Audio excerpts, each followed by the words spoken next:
Roscoe C. Arbuckle. Fatty para sus fans. Fue el cómico de más éxito comercial en todo el mundo durante la época del cine mudo. Era un maestro de la comedia física cuyo talento superaba con creces su tamaño.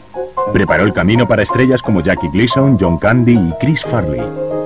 Pero en toda comedia hay una tragedia, y a él le sirvieron más de su ración.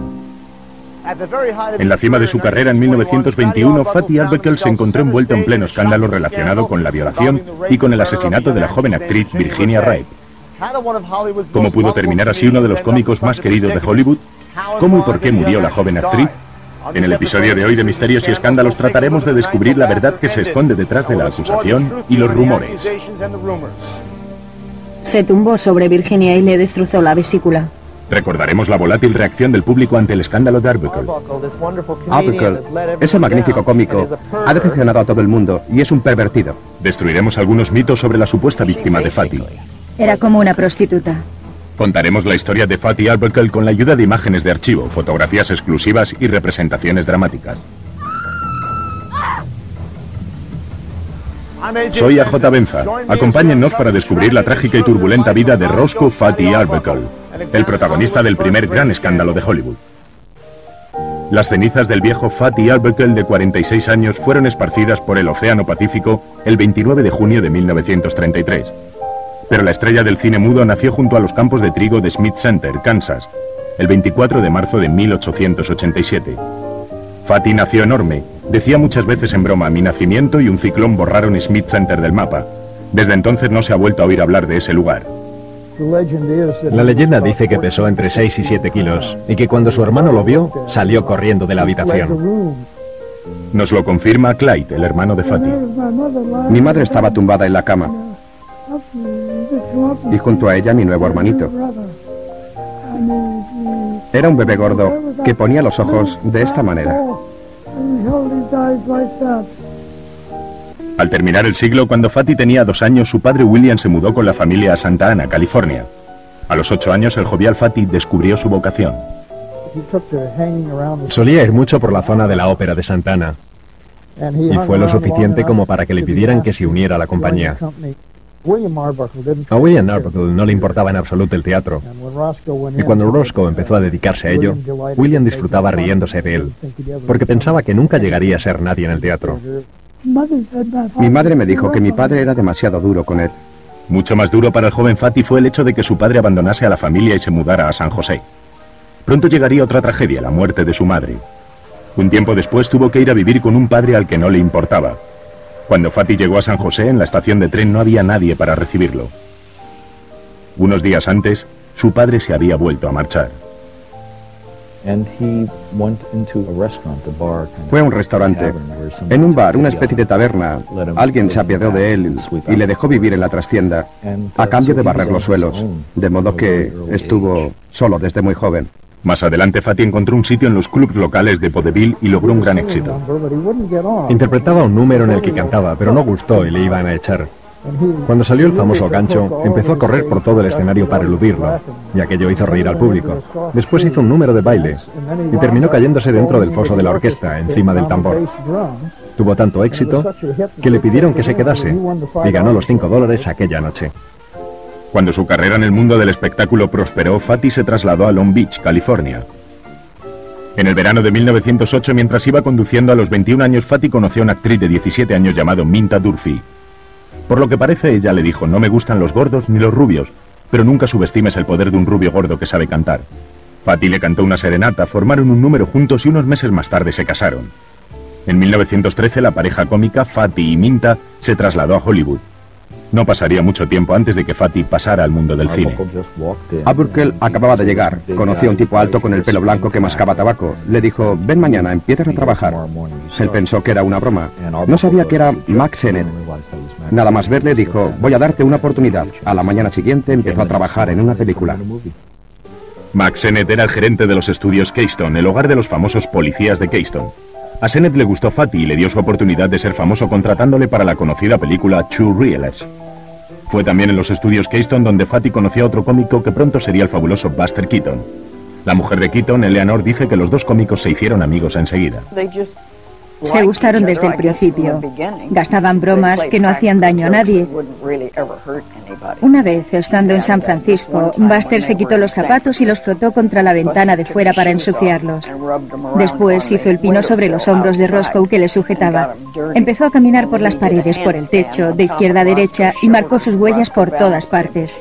Hacían cosas increíbles como esa.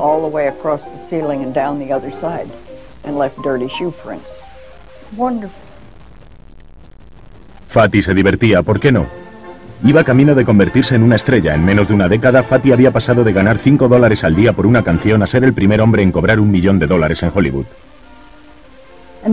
La guerra de las ofertas empezó en todos los estudios. Al final firmó un contrato por $1 millón al año. Imagínate, $1 millón al año. Los estudios Paramount ganaron la guerra al ofrecer $1 millón, lo cual convirtió a Fatty en el actor mejor pagado del momento. Además, le concedieron un control creativo total sobre sus películas. Solo había una trampa: tuvo que retirar una promesa que había hecho a su esposa. Al final terminó admitiéndolo ante ella. Bueno, Minta, he firmado este contrato. Voy a actuar en el cine y tú no vas a formar parte del trato. Es solo para mí. Quedó destrozada. Su matrimonio estaba prácticamente roto, pero Roscoe Fatty Arbuckle era alguien importante. Fatty ganaba mucho dinero y disfrutaba de su ascenso hacia el estrellato. Como diríamos hoy, estaba lanzado, pero ¿hasta cuándo duraría? En 1921, la estrella del cine mudo, Roscoe Fatty Arbuckle, había disfrutado de casi una década del aplauso del público y de ventajas económicas, como su mansión en Los Ángeles. En ese año había estrenado 6 películas de gran éxito y acababa de renegociar un lucrativo contrato con la Paramount. Un fin de semana, Fatty decidió divertirse un poco y, por desgracia, el fin de semana terminaría envuelto en muerte y escándalo. Roscoe cogía a un director, Freddie Fischbach, y a un actor, Lowell Sherman, los metió en su flamante Pierce Arrow y los llevó desde Hollywood hasta San Francisco. Llegaron a San Francisco por la tarde, el 3 de septiembre. Habían alquilado una suite en el piso 12 del Hotel San Francis. Sin ningún tipo de prohibición que les molestara, alguien contrató a un contrabandista de licores y dio comienzo a una fiesta escandalosa. Entre los invitados se encontraban una conocida y problemática mujer llamada Maud Delmont y una amiga suya, Virginia Rape. Era bastante guapa. Era modelo y se dio a conocer por su foto en la portada de Let Me Call You Sweetheart. Virginia Rape y Maud Delmont llamaron por teléfono. Hola, queremos ir a vuestra fiesta. Ahora tenían música, mujeres y una gran fiesta. Hubo risas, jolgorio, cotilleo, risas y todo lo demás. Virginia, como siempre, bebió demasiado. Poco después, Fatty intentó entrar en el cuarto de baño, pero algo bloqueaba la puerta. Empujó la puerta y finalmente se abrió. Era Virginia Rape. Tenía las manos y las rodillas apoyadas en el suelo. Estaba vomitando y temblando. Él se sentó en el baño e intentó calmarla.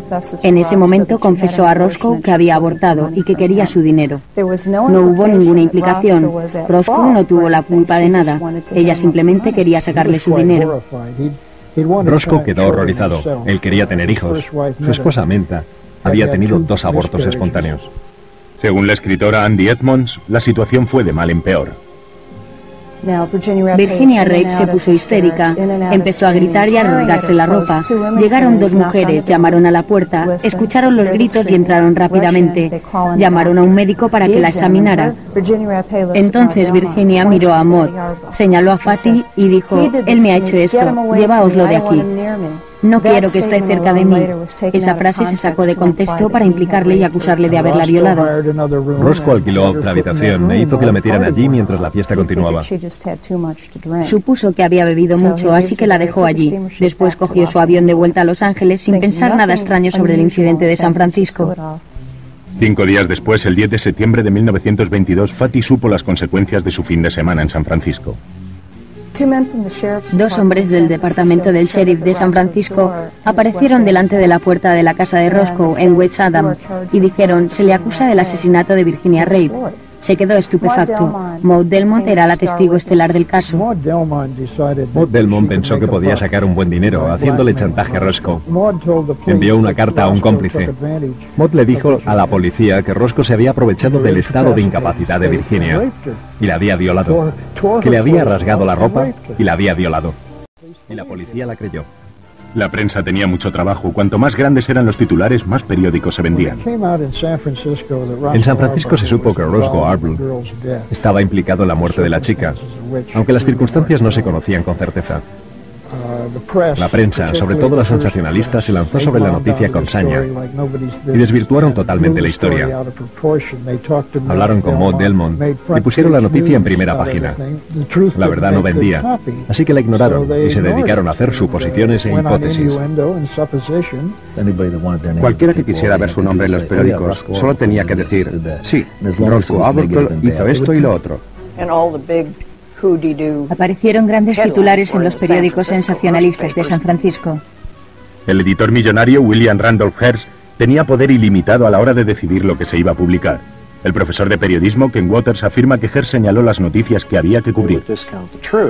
Ocultaron la verdad para seguir haciendo todo lo posible para atraer el mayor número de lectores. Francamente, el caso Arbuckle fue uno de los primeros en ser juzgados por la prensa. Sid Grauman, el propietario de un teatro chino, estaba proyectando las películas de Arbuckle y era muy amigo suyo. En cuanto estalló el escándalo, retiró las películas de todas las salas de su cadena. De la noche a la mañana, la idílica vida de Fatty parecía haber terminado completamente. Su reputación estaba destrozada, su carrera arruinada y no olvidemos que estaba acusado del asesinato de una joven aspirante actriz. Pero ¿cómo era de ingenua Virginia? ¿Fue realmente el responsable de su muerte? ¿Fue una víctima de la lujuria o de la ira de Fatty? ¿O fue su dolorosa muerte una coincidencia? Fatty fue arrestado y acusado de violar y asesinar a una joven aspirante actriz. Esta joven murió en unas circunstancias horribles y posiblemente asesinada de la forma más perversa. ¿Pero quién era Virginia Ray? En el juicio de 1921 la prensa y el fiscal del distrito la describieron como una santa, pero la chica no era ninguna santa. Nació en Chicago. Era hija de una prostituta y creció en un ambiente lúgubre. Tuvo que valerse por sí misma. Trabajaba en los estudios Keystone y fue allí donde la conocieron Minta y Roscoe. Una vez tuvo piojos y se las ingenió para pasárselos a casi todo el mundo en el estudio. Sennett tuvo que cerrar el estudio y fumigarlo. La chica estaba enferma. Cuando murió, padecía una enfermedad venérea. Cuando Virginia le dijo a Roscoe que estaba embarazada y quería abortar, él quedó horrorizado. Según la escritora Andy Edmonds, Virginia había abortado 5 veces ilegalmente antes de cumplir los 16 años y una vez más antes de la fiesta en la habitación del hotel de Arbuckle. No era la chica ideal. Era casi una prostituta. Además, tenía algún tipo de infección y por eso estaba mal. Después de emborracharse en la fiesta del Día del Trabajo de Fatty en San Francisco, Virginia sufrió horribles dolores durante 2 días antes de que los médicos la trasladaran al hospital. Cuando la admitieron ya era demasiado tarde, estaba muerta y Fatty era el principal sospechoso. Cuando estalló el escándalo sobre el asesinato de esta mujer, en circunstancias muy dudosas le echaron la culpa a él porque era su fiesta. La autopsia revelaba que Virginia murió por ruptura de vesícula y peritonitis, una infección que cuando no se trata es mortal. La policía creyó que Arbuckle era el causante de las lesiones. La historia seguía creciendo. Se dijo que Fatty se tumbó en la cama, era impotente y cuando se puso encima de Virginia le destrozó la vesícula. Pero la doctora Rachel Arias, ginecóloga, explica por qué es muy improbable que la escena ocurriese así. Está fuera de toda credibilidad médica que el peso de otro individuo pueda destrozar una vesícula normal. El fiscal del distrito de San Francisco, Matthew Brady, parecía menos preocupado sobre la manera en que murió Virginia y más pendiente de cómo el caso podría impulsar su carrera. El fiscal del distrito se encargó de todo.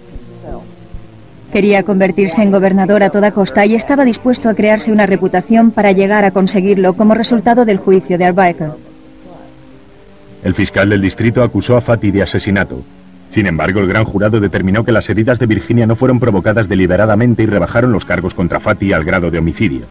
La única evidencia tangible era una blusa rasgada. Roscoe fue juzgado 3 veces por homicidio. En el primer juicio, el resultado fue de 10 contra 2 a favor de la absolución. Matthew Brady volvió a acusar a Roscoe por el mismo delito en el segundo juicio. En este segundo juicio, el fiscal fue más convincente y consiguió un resultado de 10-2 a favor de la condena. El 13 de marzo de 1922 dio comienzo el tercer y último juicio del pueblo de California contra Roscoe, Fatty y Arbuckle. El fiscal hizo una exposición bastante dura, pero para entonces, Roscoe había conseguido un abogado muy bueno, Gavin McNabb, que había preparado una defensa fabulosa. En el tercer juicio, Roscoe fue absuelto en menos de 5 minutos. No solo fue absuelto, sino que el jurado se disculpó, lo cual es bastante inusual. El portavoz del jurado se levantó y leyó una carta. La absolución no es suficiente para Roscoe Arbuckle. Pensamos que se ha cometido una gran injusticia contra él y que es nuestro deber darle esa exoneración, con la evidencia de que no había ni la más mínima prueba de que tuviera relación alguna con este delito. Finalmente, después de más de 7 meses de juicios y acusaciones, el jurado declaró a Fatty libre de toda culpa. Presumiblemente la pesadilla había terminado. Nada más lejos de la realidad.